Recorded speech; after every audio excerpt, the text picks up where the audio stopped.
In this video, we'll be taking a look at 3 NFL games happening on October 1st, 2023, and providing you with free team picks and total picks for each one of those games. So 2 picks for each game, 6 picks in total. Welcome back to Cash Out Sports. Let's dive right into it. Oh, and don't forget to subscribe and to click the bell icon to get notified as soon as these videos get released, so that you have more time to plan out your bets as we provide these videos on a daily basis. I can guarantee that you'll have all the important information that you'll need on these 3 NFL games after fully watching this video. One more thing before we start. If you would like to gain access to our best exclusive sports picks to take your journey to the next level, then check out our Patreon in the link down below, where we offer our best single picks, parlay picks, and much more. Now let's get started.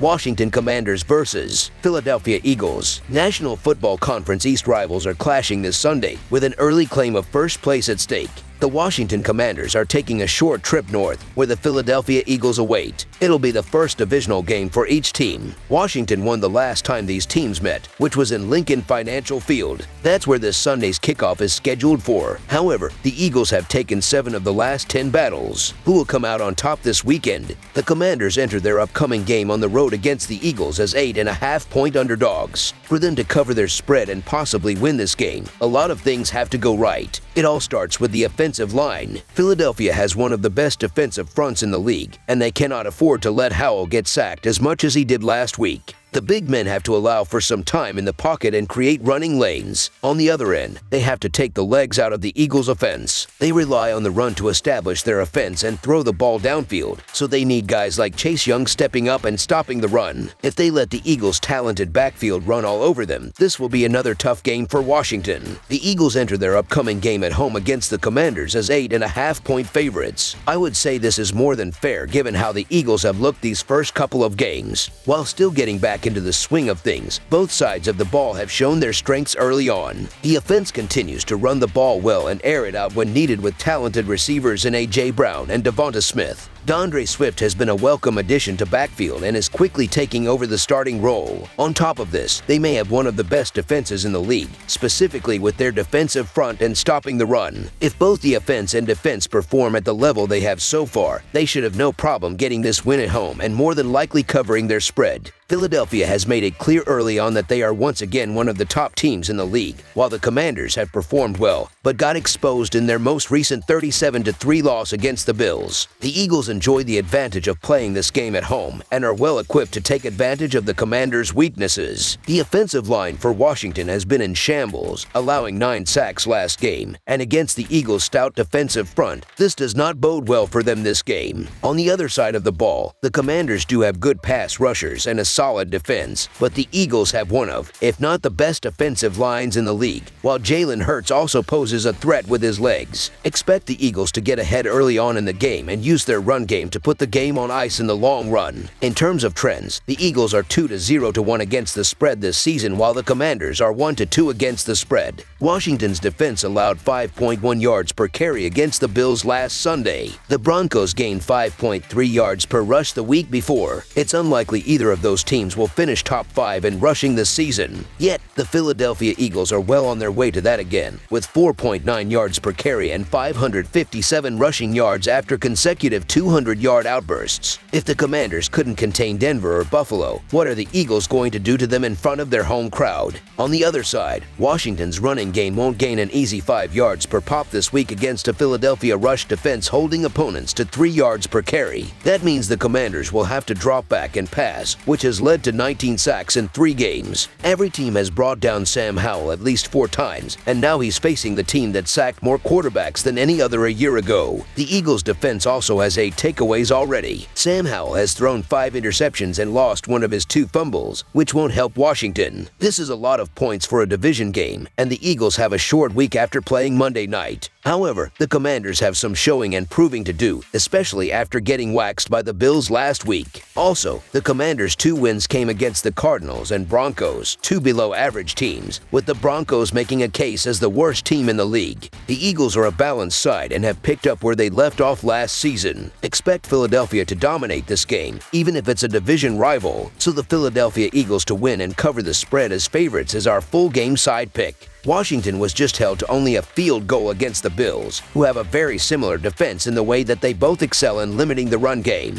Expect the Commanders to once again struggle to move the ball downfield and capitalize in the red zone. While the Eagles will get their fair share of points and run up a solid team total, this offense still likes to primarily run the ball and is averaging about 28 points per game. The Commanders' strength is definitely their defense, so that could help cushion the blow a little bit. With both teams being run first, also expect that to play a toll, chewing away at game clock while both teams look to move the sticks. Washington's offense has almost been a litmus test of the opposing defense to this point. They scored 20 against a mediocre bunch, 35 against arguably the NFL's worst, and 3 when facing one of the league's best. Philadelphia is on the stronger side, so this will probably be another rough week. The Eagles are great against the run, where Washington shines. They also have ferocious pass rushers going against an offense that's allowed the most sacks. Philadelphia is second in takeaways this year, while Washington has the second most giveaways. The Commanders are going to have a rough time. Philadelphia's offensive style, predicated on running the ball, will limit possessions in this game. The clock will be moving often by design, especially late as they try to seal the deal. The Eagles shouldn't have trouble moving the ball or scoring, but they shouldn't be quick scores either. This total opened up at 45.5 and has since moved 2.5 points down to 43, indicating extremely sharp action on the under. This makes perfect sense when considering how much both teams rely on the run game and how well the Eagles' defense matches up against the Commanders. In terms of trends, the Commanders have gone under in 2 of their first 3 games, and when these teams have faced off in the past, they have gone under in 2 of their past 3 matchups. This game probably won't scratch 40 points due to the clock and a quiet Commanders offense. Under the projected total is our full game total pick.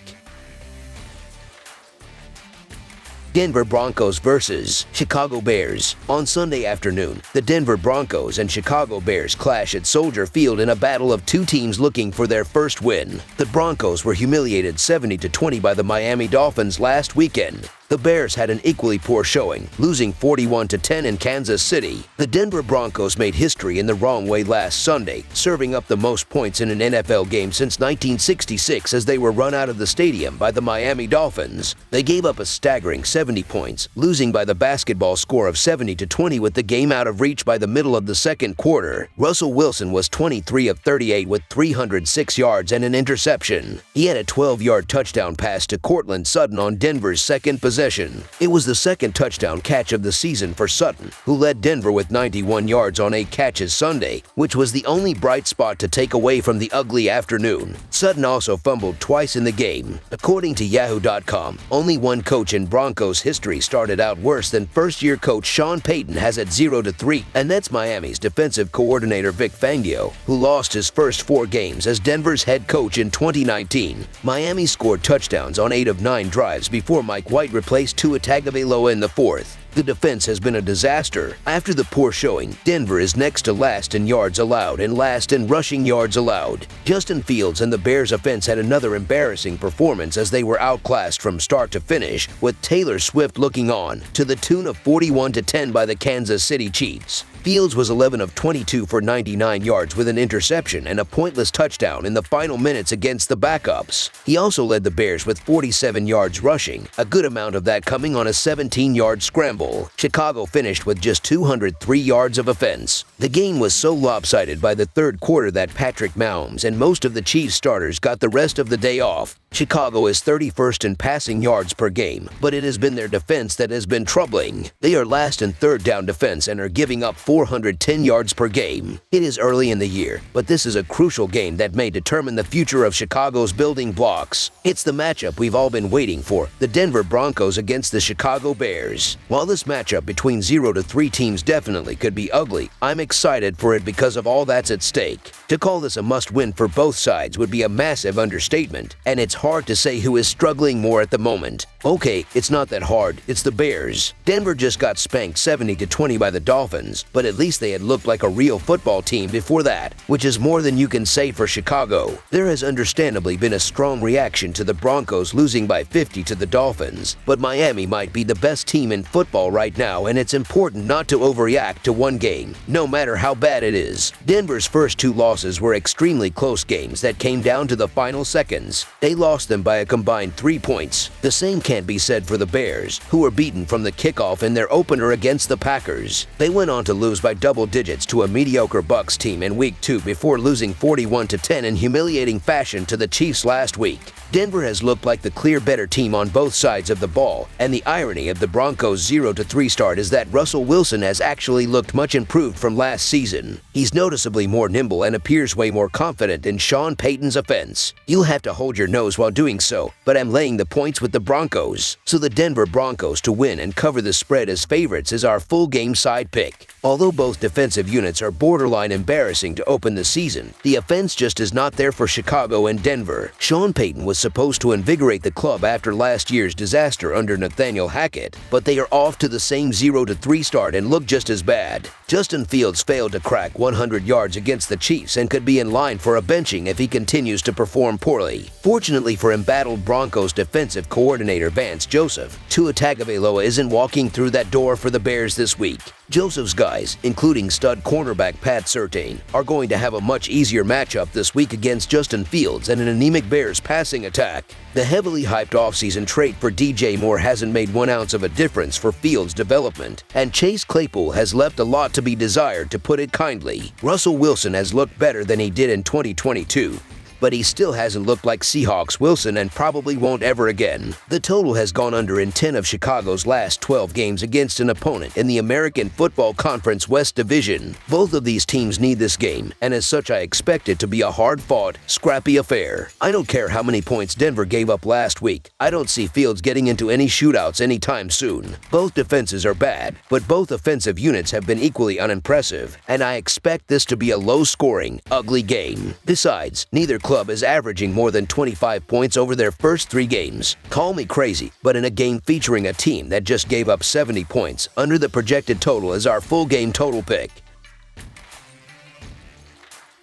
Tampa Bay Buccaneers versus New Orleans Saints. The New Orleans Saints play host to the Tampa Bay Buccaneers in a National Football Conference South showdown on Sunday from the Caesars Superdome. The Buccaneers have stunned the NFL through the first few weeks of the season, especially after there wasn't much expected of them heading into the fall. For the Saints, they seem like the team to beat in the division, but to grab a win against a divisional opponent would ensure that's the case. Last year, the Bucs swept the season series, as the Saints will certainly be looking for revenge in the first meeting of 2023. The Buccaneers really need a big bounce back after how they looked in the last game against the Philadelphia Eagles. The Buccaneers won the first 2 games of the season, but they were defeated 25-11. Baker completed 15 of his 25 passes for 146 yards for 1 touchdown and 2 interceptions. Running back Rashad White completed 14 carries for 38 yards. The first 2 games the defense stepped up, and it's clear that for this team to have success, it's going to be the defense first that will need to have success. The first 3 games for the Saints have only been decided by a total of 5 points. Against the Titans, they won 16-15, and against the Carolina Panthers, they won 20-17. In the last game against the Green Bay Packers, the Saints only scored 17 points and they lost by a point. The Saints were up 17-0 against the Packers in the last game, but they couldn't hold on, giving up 18 points in the fourth quarter. Derek Carr was knocked out with a shoulder injury, and he's officially questionable for this game. He has been throwing during practice, but it's unclear if he's going to be able to go in this game. This one is a bit of a wild card, as Jameis Winston will make his first start of the season for New Orleans after Derek Carr hurt his shoulder in Week 3. I was already skeptical of the Saints' 2-1 start even without that injury, so I'm rolling with the Bucs.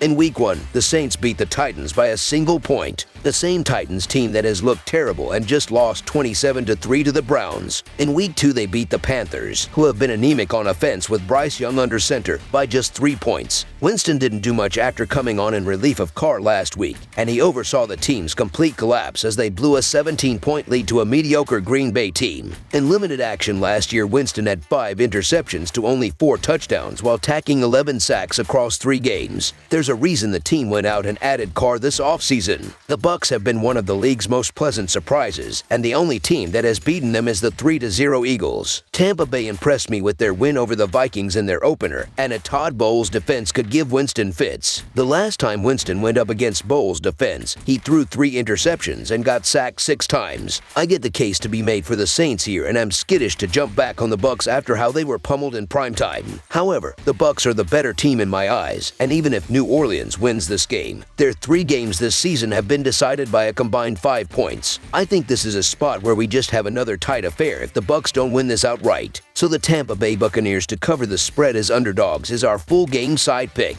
Both of these teams are better on defense than on offense, and the Saints are going to be starting their backup quarterback.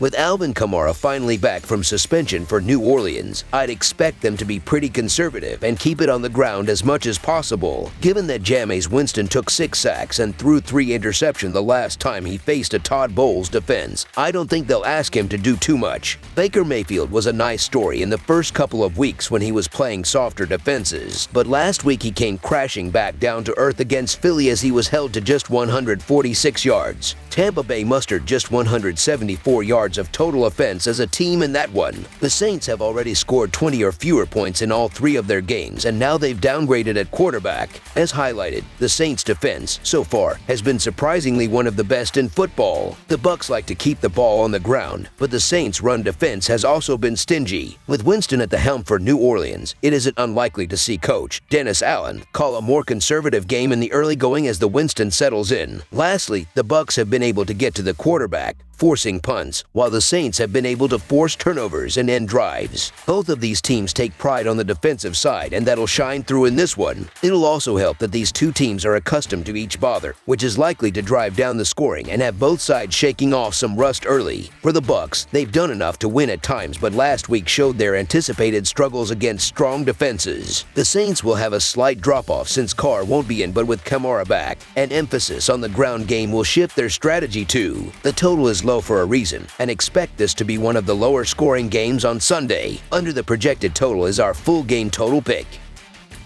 That's all for now, so if you have any other games you would like reviewed, then leave a comment down below with the game you would like analyzed. Subscribe to our channel, leave a like on this video, and we'll get to it as soon as we possibly can. We would also love to hear your opinion on the picks presented to you in this video, whether you agree or disagree with them, so leave a comment down below and do let us know.